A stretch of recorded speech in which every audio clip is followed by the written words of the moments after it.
It's the Side Quest Podcast.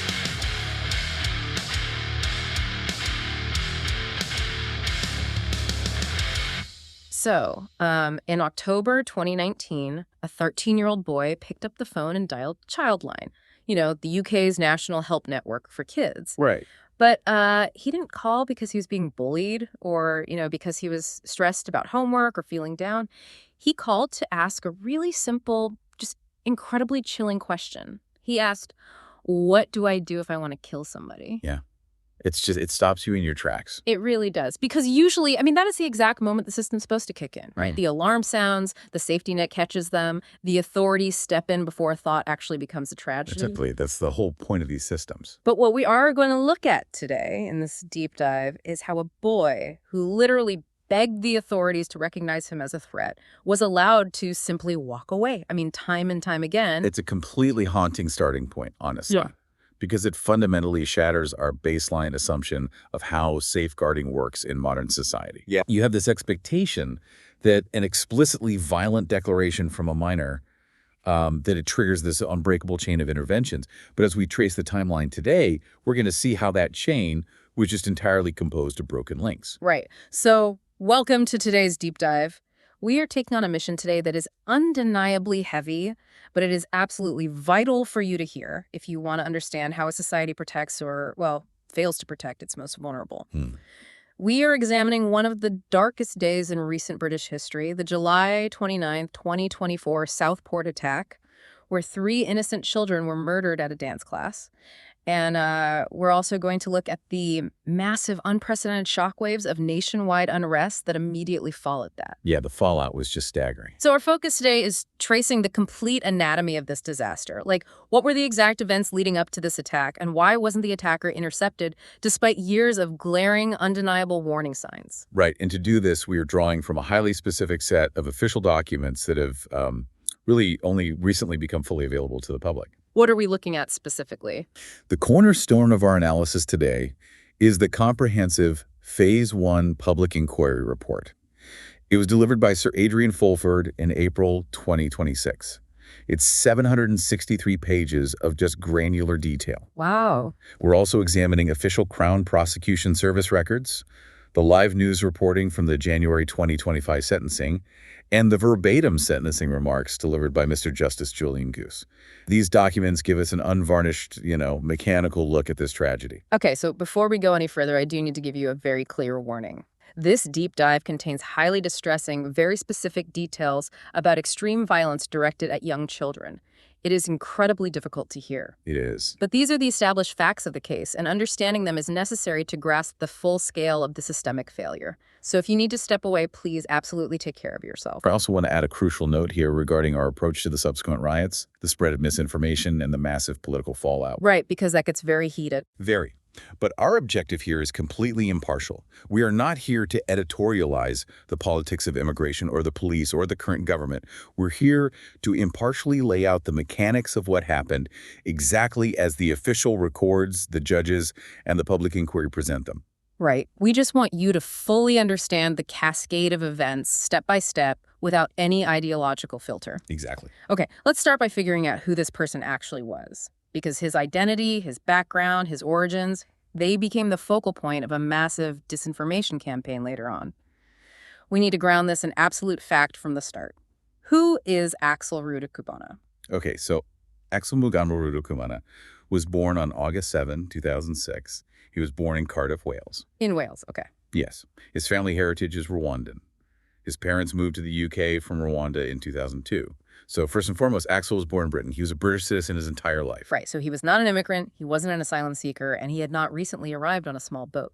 No, none of that. Those were the central claims of the rumors that sparked the riots later, but they were entirely false. He was a British-born child growing up in the UK educational system. Okay, so he grows up in a relatively standard environment. The family practices evangelical Christianity. They eventually move from Wales and settle in Lancashire, and he goes to Range High School in Formby starting around 2017. Right. But the timeline of concern, the moment the system first really intersects with him as a potential threat, it starts very early. Let's go back to that phone call I mentioned in the intro, October 2019. He is 13 years old. Yeah, the child line call. So over the course of a few days following that initial call where he asked what to do if he wanted to kill somebody, he actually elaborated to the operator. What did he say? He told them he had a specific target in mind, a pupil at his school who he claimed was bullying him. Well, Now, Childline has very strict safeguarding protocols. If a child expresses an immediate, credible intent to cause severe harm to themselves or others, the confidentiality agreement is breached, and they contact emergency services. which, I mean, that makes complete sense. If a kid calls and says, I'm going to murder a classmate, you obviously call the police, and they did. They did. This triggered a police visit to his family home. Yeah. But we have to look at the context of what was already happening at his school at that exact time. What was going on there? He had already been temporarily excluded from Range High School, and shortly after this police visit, he was permanently expelled. Because of the phone call. No, the reason was that he admitted to school authorities that he had brought a knife onto the school premises on approximately 10 different occasions. I just want to pause there. 10 occasions. Yeah. A 13-year-old child is walking through the halls of a high school with a lethal weapon 10 separate times before he is permanently removed. It's a huge red flag. Right. So he's expelled, and the authorities have to place him somewhere else. They move him to a special needs school called the Acorns School in Ormskirk. This is still October 2019. During his admission interview, the staff at the Acorns ask him a very direct question. They ask, why did you bring a knife to your previous school? Which is a standard risk assessment question. Yeah. They need to know if he brought it because he felt threatened, or, if it was for status among his peers, or if he was holding it for someone else. And what did he say? According to the public inquiry records, his response was chillingly straightforward. He reportedly told them he brought the knife to use it. Wow. Not for protection, not to show off to his friends. To use it. Yeah. I mean, how does a school or local authority absorb a statement like that from a 13-year-old and not immediately escalate him to the highest possible risk category? Well, the system operates on a threshold of immediate actionable evidence. Stating an intent is deeply concerning, obviously, but without an immediate act, it often gets categorized as a behavioral or psychological issue rather than an imminent criminal terror threat. But the behavioral escalation didn't remain theoretical for long, did it? No. Just 2 months later, on December 11, 2019, he takes definitive action. Okay, walk me through what happens that day. So he books a taxi and directs it to his former school, Range High. The one he was expelled from. Exactly. And he arrives armed with a hockey stick. But this isn't just a regular piece of sports equipment. He had deliberately written the names of various pupils and staff members on the stick itself. Like a hit list. Essentially, yes. He walks onto the grounds and launches an attack. He strikes one pupil with such severe force that he breaks the victim's wrist. Oh my God. He is eventually tackled and restrained by the school's deputy head teacher. And when the police arrive and search his backpack, they find a knife. So he brought a knife to a premeditated attack that he orchestrated at a school he was legally banned from. What are the legal consequences for a 13-year-old doing this? He is arrested and charged with assault, occasioning actual bodily harm and possession of a bladed article. In February 2020, he pleads guilty, and the sentence he receives is a youth justice referral order. Okay, wait. I need to understand this mechanism. What actually is a youth justice referral order? Because to a layperson, an unprovoked attack with a weapon that breaks someone's bones sounds like it warrants secure detention. What does a referral order look like in practice? I get why that sounds jarring. A referral order is actually the standard community sentence for young offenders pleading guilty for the first time in the UK. Okay. The philosophy of the youth justice system is heavily weighted toward rehabilitation and preventing reoffending rather than punitive incarceration. When a child gets a referral order, they're required to attend a youth offender panel. This panel includes members of the local community and an advisor from the youth offending team. They agree on a contract with the young person, which, might include things like writing an apology letter, doing community reparation, or attending anger management sessions. So it's essentially a contract to behave better, overseen by community volunteers and a social worker. Essentially, yes. It avoids a custodial sentence. The Acorn School, however, the special needs school he was at, they absolutely refused to let him back on their premises after this attack. I don't blame them. Right. They determined he is just too much of a physical risk to their staff and the other vulnerable students. Yeah. So they opt to send him schoolwork to do remotely at home, which the records show he almost entirely ignores. Okay, let's unpack this for a second. By early 2020, we have a teenager who has explicitly stated an intent to kill on a national helpline. He's carried knives repeatedly, stated his intention to use those knives, and he has committed a violent, premeditated assault with a weapon. It seems impossible that he isn't the primary focus of local law enforcement. But over the next few years, leading up to the 2024 attack, the sources show he passes through an unbelievable number of local agencies. The sheer volume of institutional contact is staggering. Hmm. Between late 2019 and May 2022, Lancashire Constabulary responds to at least 5 separate calls originating from his home regarding his behavior. 5 calls to the house. Yeah. And every single time the police respond, it generates a vulnerable child referral, which is sent to the multi-agency safeguarding hub. And what does that hub actually do? They assess the information to decide if social services need to intervene. So he is assessed by Children's Social Care, but they conclude that his case doesn't meet the statutory threshold for formal social work intervention. Wait, really? Yeah. Instead, they recommend early help support, which is a voluntary lower-tier intervention. Meanwhile, he goes to the Youth Justice Service for the hockey stick attack, where his file is eventually closed because he is bizarrely assessed as having fully engaged with the process. Fully engaged, while he's actively refusing to do his remote schoolwork, and the police are being called to his house multiple times. Yes. And on the medical side, he receives an autism spectrum disorder diagnosis in February 2021. He is placed under the care of CMHS Child and Adolescent Mental Health Services. Okay, so he's getting psychiatric help. Briefly, but the records show that by February 2023, which is more than a year before the Southport attack, he completely disengages from CMHS. They just close his file because he stops participating. This is exactly like the Swiss cheese model of disaster, where you have multiple layers of defense, but they all have holes, and tragically, the holes just lined up perfectly. It's like trying to diagnose a patient when the cardiologist, the neurologist, and the surgeon are all refusing to look at the same medical chart. That's a very accurate analogy. They are treating the symptoms in their specific department, but no one is treating the whole patient. How is it mechanically possible for a child to interact with so many different professionals without anyone putting the pieces together? You've hit on the exact systemic failure identified by Sir Adrian Fulford's 2026 Public Inquiry Report. The report heavily criticizes the concept of siloed information. Every single agency viewed this boy through their own highly specific, incredibly narrow remit. Right. The police look at the immediate crime of the assault. Social care looks at the baseline safety of his home environment. CMHS looks purely at his clinical autism diagnosis and whether he's willing to attend therapy. When the immediate acute crisis of the day passes, like when the police leave the house or when the referral order time expires, the file simply gets closed or downgraded. So there's no central nervous system to this process. There's no single person whose job is to stand back and say, look at the 5-year trajectory here. This is escalating. Exactly. The Phase 1 inquiry concluded that critical information about him was, and I'm quoting from the report here, repeatedly lost, diluted, or poorly managed as it passed between these agencies. No single professional took holistic ownership of the danger he posed. The threshold for action in each individual agency was never quite breached in a way that demanded a massive cross-agency mobilization.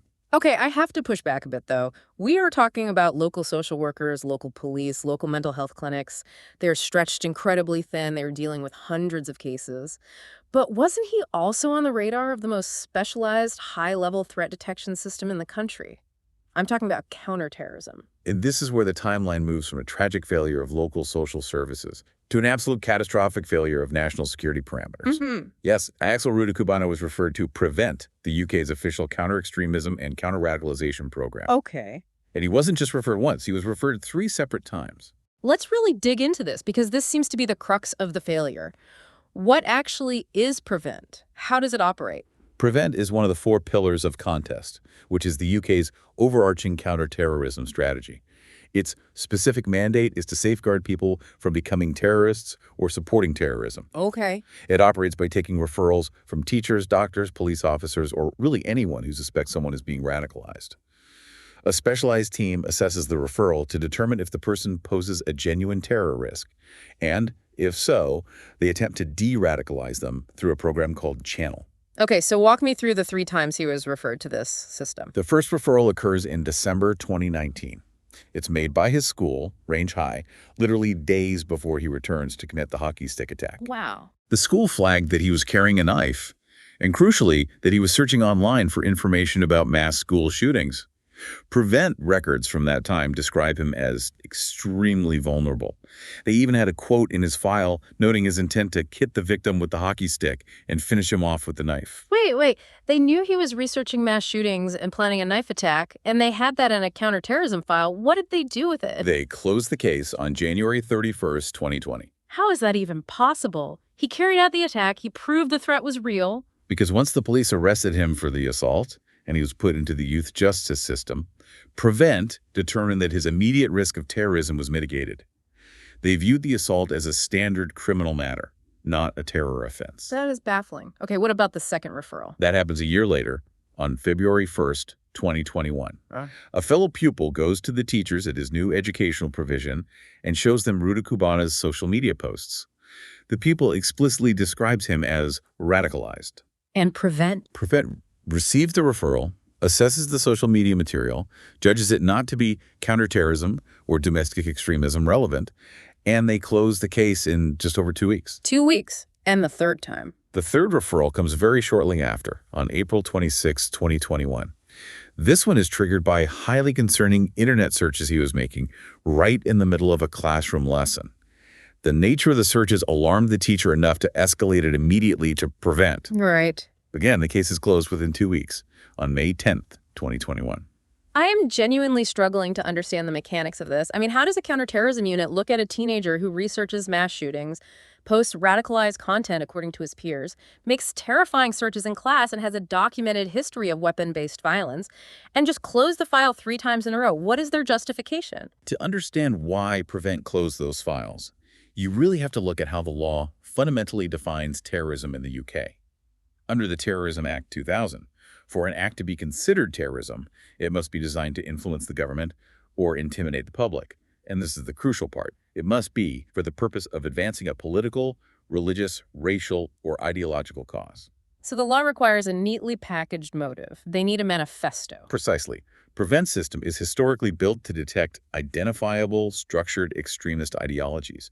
They are looking for the hallmarks of al-Qaeda or ISIS radicalization, or the specific symbols and literature of neo-Nazi and extreme right-wing groups. Right. But Rudakubana did not fit in any of those boxes. He had what counterterrorism experts later termed a mixed, unstable, or unclear profile. So what does this all mean? Like, what does that actually mean in practice? It means his digital footprint was chaotic. Police investigators later noted that he had a massive sweeping interest in conflict and death across the board. He researched the Rwandan genocide. He researched Adolf Hitler. He looked up Genghis Khan. He followed the Israel-Gaza war. He studied colonial rebellions. Wow. He was, as one senior source put it, absolutely obsessed with violence, but purely for the sake of violence. He didn't pledge allegiance to a single cause that the Prevent system was built to recognize and flag. So because his obsession with mass murder was generalized rather than specific, the system couldn't compute the threat. It's a terrifying blind spot. It is. But while Prevent was busy closing his files because he didn't fit their precise legalistic definition of a terrorist, what was he actually doing behind closed doors? Because the timeline here gets incredibly dark. It does. While the authorities were stepping back, his physical and digital reality was escalating drastically.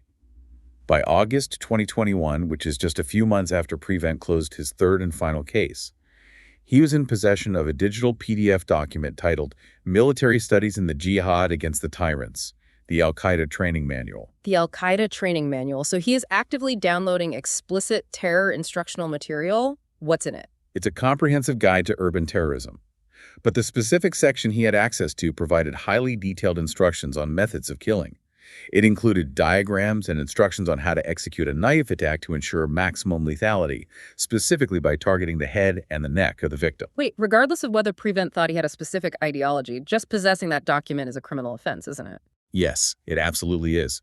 Under Section 58 of the Terrorism Act 2000, it is an offense to collect or possess a document that contains information of a kind likely to be useful to a person committing or preparing an act of terrorism. You do not need to be officially classified as a terrorist to be charged under Section 58. Just having the manual on your hard drive is a crime punishable by up to 15 years in prison. So he's sitting there with an illegal terror manual, and yet that wasn't even the most dangerous thing in his bedroom, was it? No, it wasn't. Separately from the knife training manual, he was actively, methodically attempting to produce a biological weapon. He was making ricin. I think most people know the word ricin from, like, spy movies or Breaking Bad, but what actually is it, biologically speaking? How dangerous is it? Ricin is a highly lethal, naturally occurring biological toxin. It is extracted from the seeds of the castor oil plant, known as castor beans. To put its lethality into perspective, a dose of purified ricin powder, the size of a few grains of table salt, can kill an adult human. Oh my God. It works by getting inside the cells of a person's body and preventing the cells from making the proteins they need. The cells die, leading to organ failure and death. And crucially, there is no known antidote. Wow. It has a long history in bioterrorism and state-sponsored assassinations. Most famously, the 1978 assassination of the Bulgarian dissident Georgy Markov in London, who was killed by a tiny pellet of ricin fired from an umbrella. And producing this is obviously highly illegal. Producing it is a severe offense under the Biological Weapons Act 1974. And we know he didn't just passively research it online. He successfully gathered the physical materials.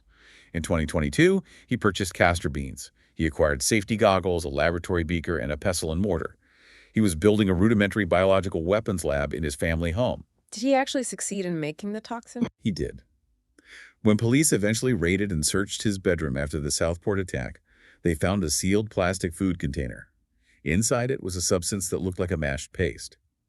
During the subsequent court hearings, an expert in chemical and biological warfare from the Defense Science and Technology Laboratory, Dr. Martin Pierce, was called to testify. He confirmed the substance was ricin pulp.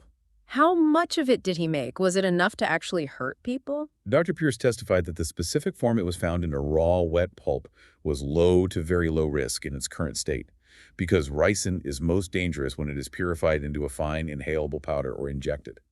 However, he also testified about the sheer volume of the raw material. He stated that there was enough pulp in that container that if Rudakubana had possessed the technical knowledge to further purify it, it could have provided up to 12,269 lethal doses. Over 1,000 lethal doses of a biological weapon sitting in a teenager's bedroom in Lancashire. He has the Al-Qaeda manual, he has the ricin, he has the history of violence. And in the days immediately leading up to the attack in July 2024, the inquiry notes he is literally having knives delivered to his front door. When you lay all this out, the failure of the system isn't just a gap in the net. There is no net. It raises a profound structural question, which became the central theme of the 2026 public inquiry. If our counterterrorism apparatus requires a neatly packaged, recognizable cause in order to mobilize, how deeply vulnerable are we to individuals who seek mass death indiscriminately? Exactly. The inquiry's Phase 1 report was absolutely scathing about this. It stated that profiles like Rudakubana's individuals who are violent, rapidly escalating, but lacking a clear single ideology cannot simply be discarded or closed out on narrow legalistic grounds when the wider safeguarding picture is flashing red across multiple agencies. All of these missed opportunities, all of these closed files, the siloed information, the rigid definitions of terrorism, it all tragically culminated on a warm summer morning in July 2024. The timeline shifted from theoretical risk and behavioral assessments to a devastating, irreversible reality. Yes, July 29, 2024. We need to look at what happened that morning. The contrast between the innocence of the setting and the darkness of the act is what makes this so profoundly shocking to the public consciousness. It's a Monday morning. It is the very first day of the school summer holidays.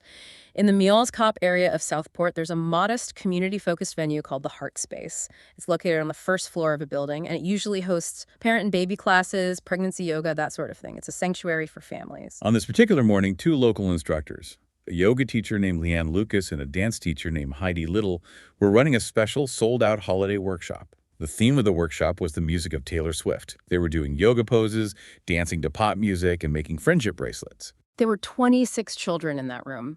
Girls, roughly aged between 6 and 11 years old.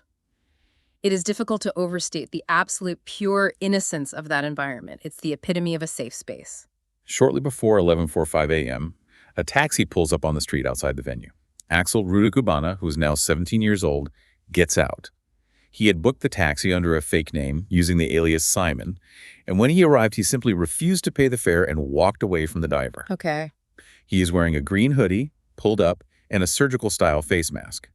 And he is carrying a kitchen knife with an 8-inch or roughly 20-centimeter blade. The records show he had purchased this knife online several weeks earlier. He walks into the building, goes up the stairs, and forces his way through the doors into the dance studio. The survivor accounts and the official records note something deeply unsettling about his demeanor. He doesn't shout a political slogan. He doesn't announce his intentions. He is completely methodical and silent. I know this is incredibly difficult to discuss, but what exactly happened in this next few minutes? Why did the judge later call it an extreme level of violence? The attack lasted only a matter of minutes, but the ferocity and the volume of the violence inflicted in that short window is almost impossible to comprehend. He moved through the room systematically targeting the children. 3 little girls were murdered. Bebe King, who was 6 years old, Elsie Stancomb, who was 7, and Alice de Silva Aguar, who was 9. The details released during the trial regarding the sheer physical violence, it is agonizing. The forensic pathology reports demonstrated a level of brutality you would associate with a war zone, not a dance class. They did. The trial judge confirmed the horrifying extent of the injuries. Bebe King was stabbed 122 times. Elsie Stancomb was stabbed 85 times. The forensic pathologist noted that the force used by the attacker was exceedingly severe, noting specific attempts at decapitation. It's just horrific. Mr. Justice Julian Goose stated plainly in his sentencing remarks that he was entirely sure Rudakubana had a settled and determined intention to commit mass murder. The judge concluded, based on the methodical nature of the attack, that had he not been physically stopped, Rudakubana would have killed every single one of the 26 children in that room. But he was confronted. There were adults there who stepped into the path of that violence. Yes, adults who showed unimaginable selfless bravery. Leanne Lucas, the yoga instructor who had organized the class, physically intervened to protect the children. She placed herself between the attacker and the girls. In doing so, she was stabbed 5 times across her head, neck, back, and arm. She suffered catastrophic, life-threatening injuries that required multiple emergency surgeries and massive blood transfusions. At the same time, Jonathan Hayes, a local businessman who was working in the office next door, heard the screams. He didn't run away. He ran toward the danger. He entered the studio to try and disarm the attacker and was stabbed severely in the leg. Their actions undeniably disrupted the attack and allowed many of the children the crucial seconds they needed to escape the room. Despite their heroism, 8 other children were severely wounded before the police arrived and apprehended him. We are talking about critical injuries, collapsed lungs, fractured spines, severe internal bleeding. Because of strict UK reporting restrictions that protect the anonymity of minor victims, we don't know all of their names. But the testimony of one survivor, who was identified in court only as Child F, gives us a harrowing glimpse into the psychological terror of that room. She was 14 years old, and she was only there helping out because her younger sister was attending the class. Her victim impact statement, which was read aloud in the courtroom, is devastating.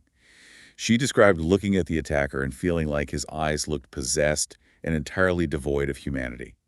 She described the physical trauma of her own injuries, stating she was stabbed so severely she thought her arm looked like it was inside out.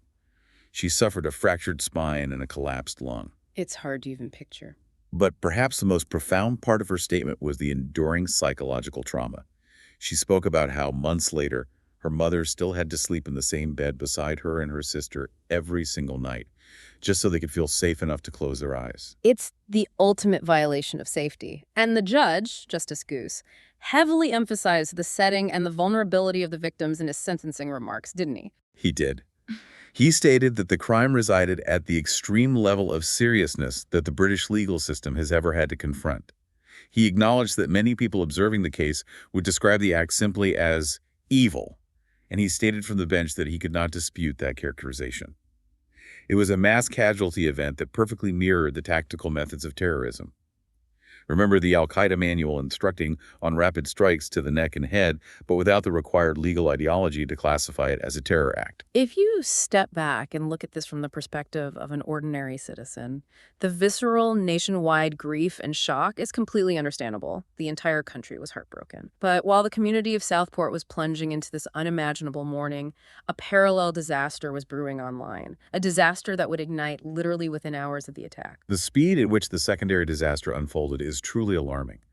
We're talking about the immediate aftermath, the afternoon of July 29th and the evening of July 30th. The tragedy happens, the suspect is arrested, and then the internet completely fractures from reality.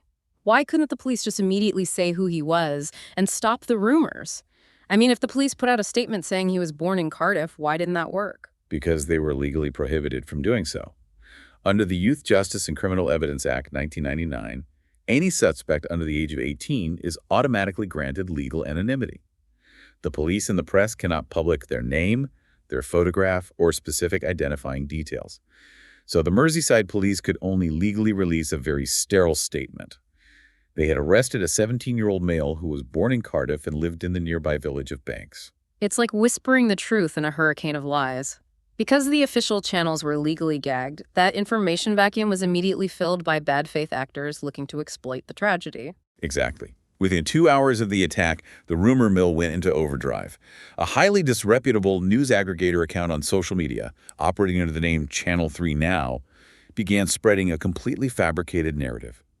They published a fake name for the attacker, Ali al-Shaqati. A name they literally just invented out of thin air. Completely invented. And they coupled this fake name with the entirely false claim that the attacker was a Muslim asylum seeker who had recently arrived in the UK illegally on a small boat, and that he was known to MI6.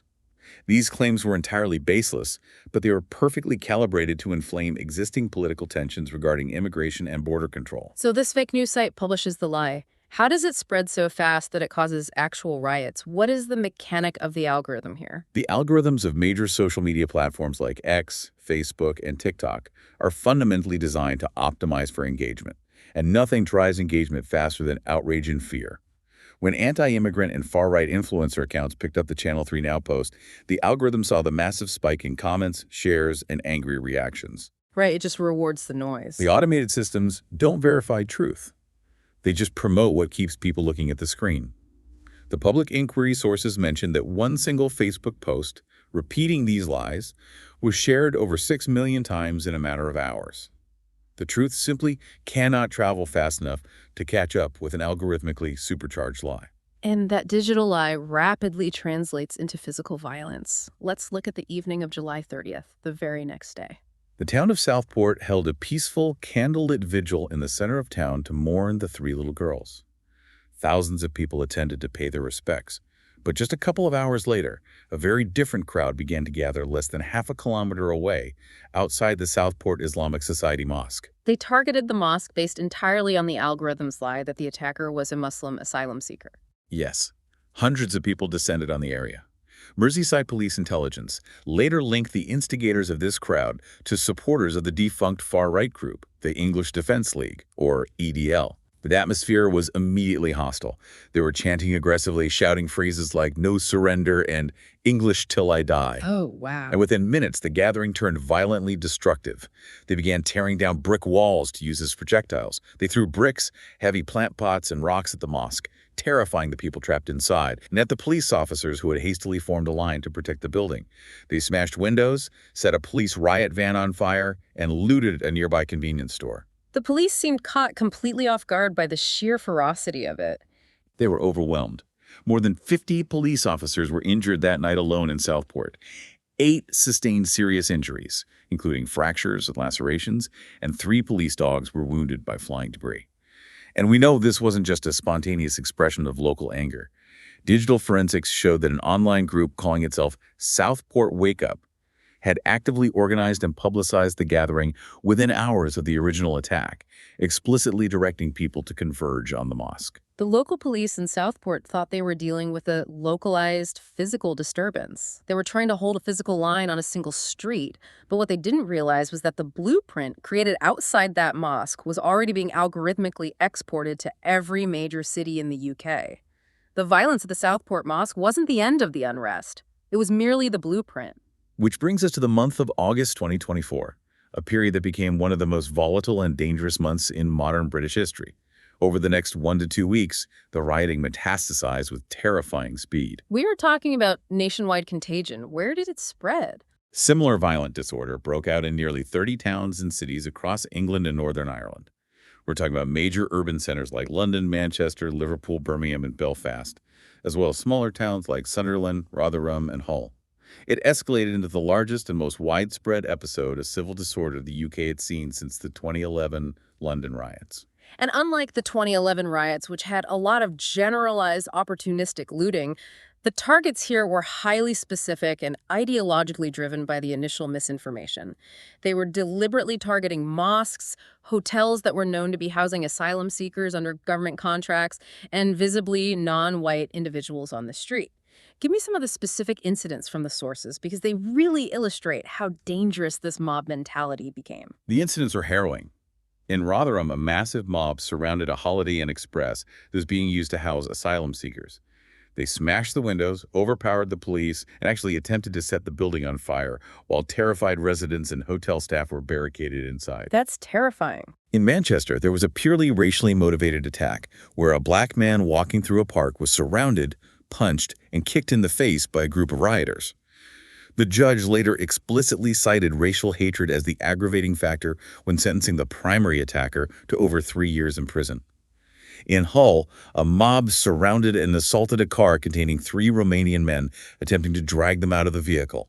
Everywhere, the chant, "We want our country back," echoed through the streets. It's absolute chaos. And politically, the timing is extraordinary. Keir Starmer's Labour government had just won the general election, and he had become prime minister literally weeks before this happened. Talk about a baptism by fire. How did the state respond to multiple cities burning simultaneously? Prime Minister Starmer took an immediate, uncompromising hard line. He addressed the nation and refused to legitimize the unrest by calling them protests or acknowledging any underlying political grievances. He labeled it strictly as organized far-right thuggery and criminal violence. He pledged the full, unmitigated force of the law against anyone participating. And the state apparatus mobilized incredibly fast to back that up. They did. The government set up a national policing mechanism to share intelligence across regional forces, allowing them to rapidly deploy thousands of riot officers to hotspots. But the most significant response was the judicial one. The Crown Prosecution Service initiated mass, fast-tracked prosecutions. Courts were kept open for 24-hour sessions to process the rioters immediately. The goal was to create a massive, visible deterrent effect. What were the numbers like on those prosecutions? By mid-2025, the cumulative figures were staggering. There were approximately 1,840 arrests and 1,103 formal charges brought.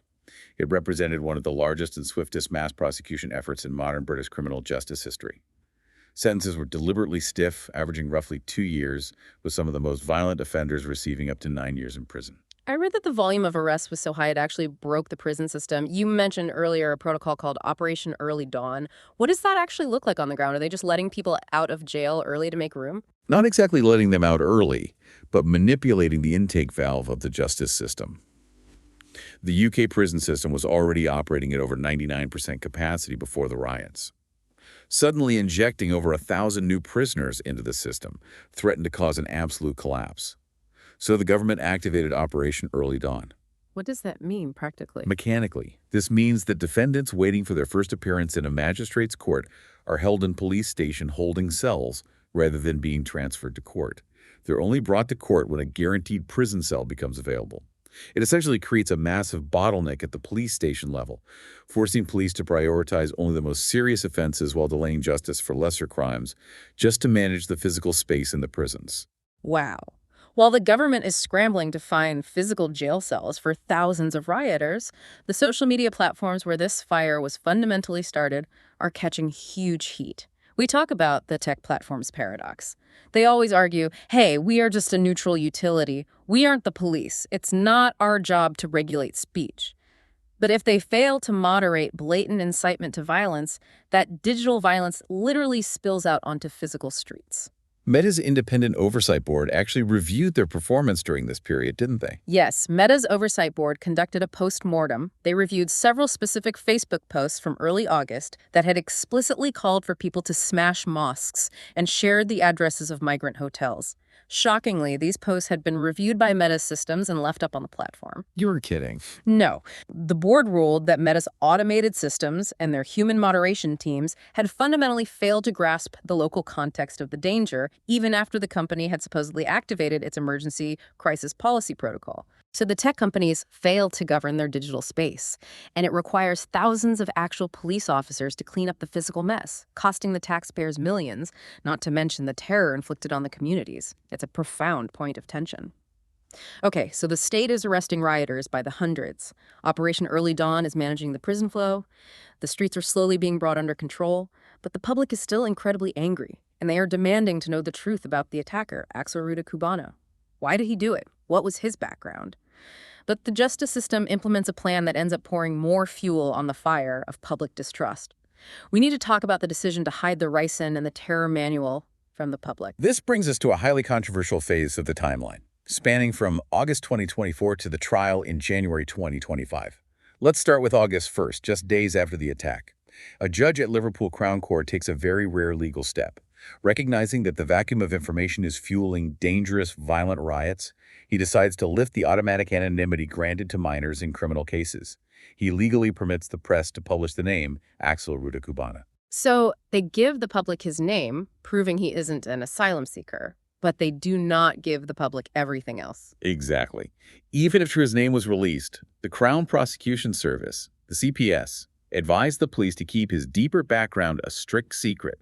The fact that he possessed the al-Qaeda training manual, the fact that he produced ricin biological weapons in his bedroom, his prior conviction for the hockey stick and knife attack, the 3 separate prevent counter-terrorism referrals, every single piece of that context was heavily gagged. Wait, I need to stop you there. You're telling me the Prime Minister, the intelligence services, and the prosecutors knew this teenager was building biological weapons and reading terror manuals, but they chose to hide that from the public while literal riots were burning down cities based on conspiracy theories.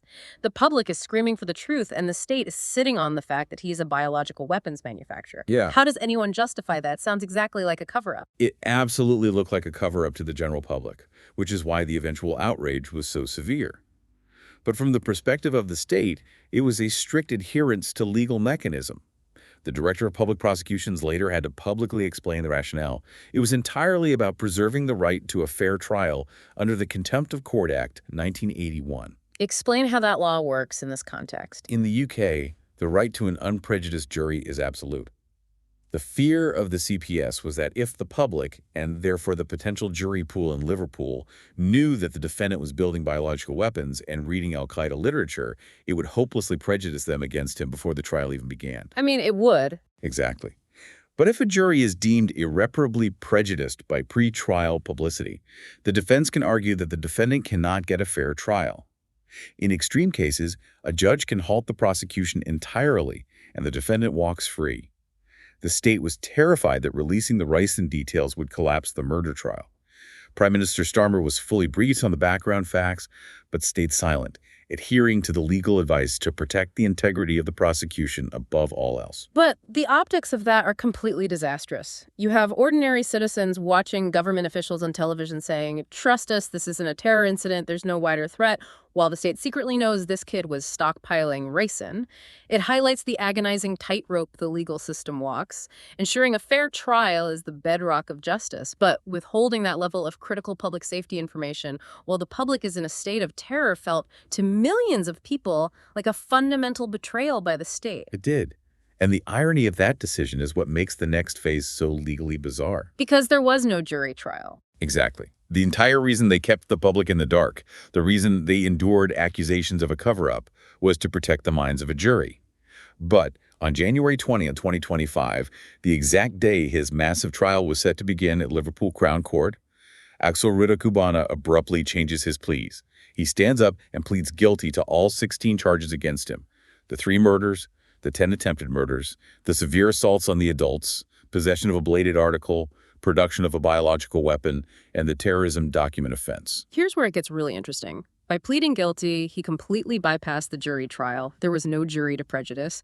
Did the system protect the process at the expense of public trust? I mean, the system sacrificed public trust to protect a process that ultimately didn't even happen. It is a bitter irony of the legal system. Because of the guilty pleas, the court circumvented the trial phase entirely and moved directly to sentencing a few days later on January 23, 2025. And this is the moment when the prosecution finally lays out the full facts in open court, and the gagged information about the ricin, the prevent referrals, and the al-Qaeda manual finally hits the public domain. Tell me about the sentencing hearing itself. The sources note this was televised, which is quite rare for English courts. Yes, the judge's sentencing remarks were broadcast live, reflecting the immense public interest. The courtroom was packed with the survivors, the families of the murdered children, and the press. But Rudakubana himself refused to face them, or the consequences of his actions. As the proceedings began, he loudly interrupted the judge twice, demanding medical attention and acting erratically.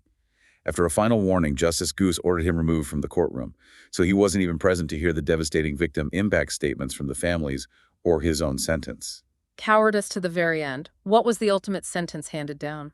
Mr. Justice Julian Goose handed down 13 concurrent life sentences. The most critical number is the minimum term. He set a minimum term of 52 years before Rudakubana is even eligible to apply for parole. Technically, factoring in the time he had already served on remand, it equates to 51 years and 190 days. It is one of the longest minimum terms ever imposed in British legal history for a juvenile offender.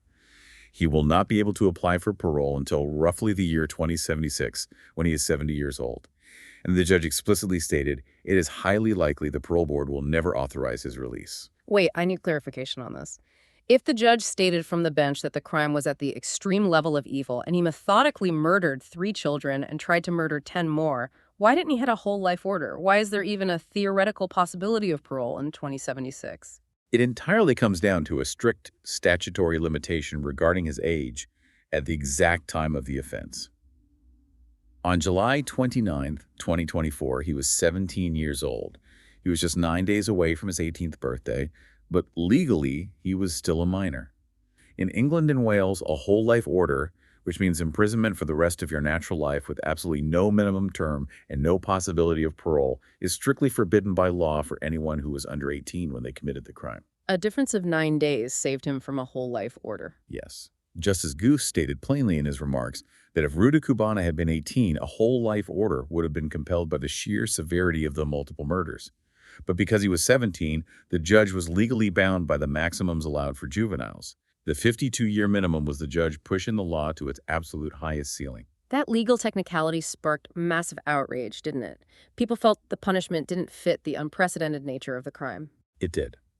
The local member of parliament for Southport, Patrick Hurley, actually filed a formal petition to the Attorney General to have the sentence reviewed under the unduly lenient sentence scheme. However, the Attorney General had to conclude that the sentence did not meet the legal test for being unduly lenient, precisely because the judge hadn't made an error. He had imposed the absolute maximum the law allowed. Changing it would require an act of Parliament to rewrite the sentencing guidelines for 17-year-olds. So he's locked away in HMP Belmarsh, one of the highest security prisons in the country. The legal chapter regarding his prosecution is closed. But that brings us to the final phase of our timeline. The now. April to June 2026, because sending him to prison didn't answer the profound structural questions of how he was able to build biological weapons and plan a massacre while surrounded by social workers and police. That required a public reckoning. Exactly. And that reckoning arrived in April 2026, when Sir Adrian Fulford delivered Phase 1 of the public inquiry. We touched on its findings earlier regarding the siloed agencies and the failures of the PREVENT program. The report was unsparing, concluding definitively that the murders could and should have been prevented if the agencies had simply communicated with one another. But the inquiry didn't just point fingers at the government agencies. It revealed something truly shocking about his home life. We need to talk about his parents. What did they know? This was perhaps the most controversial revelation of the inquiry. The report turned its scrutiny away from the state and onto Rudakubana's own parents. The investigation found that they were highly aware of his escalating, frightening, and erratic behavior. Crucially, they knew he was having knives and other questionable packages delivered directly to the family home in the days and weeks immediately preceding the attack.